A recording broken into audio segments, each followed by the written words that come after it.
యెహోవాకి కోపం వస్తే 3-4 తరాల వరకు వాళ్ళని వదిలిపెట్టనని చెప్తున్నాడు.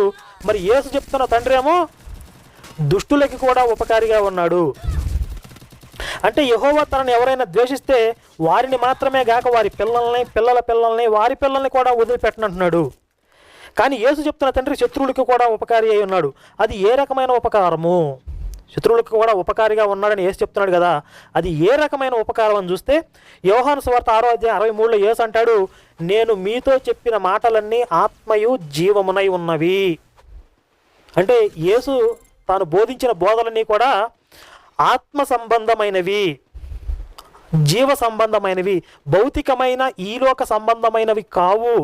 అంటే చూడండి, ఆ తర్వాత చూడండి, అంటే శత్రువులకి కూడా నా తండ్రి ఉపకారి అంటే అది ఏ రకమైన ఉపకారము? ఆత్మ సంబంధమైనది, నిత్య జీవము అనగా మోక్షము. శత్రువులకి కూడా ఉపకారిగా ఉన్నాడు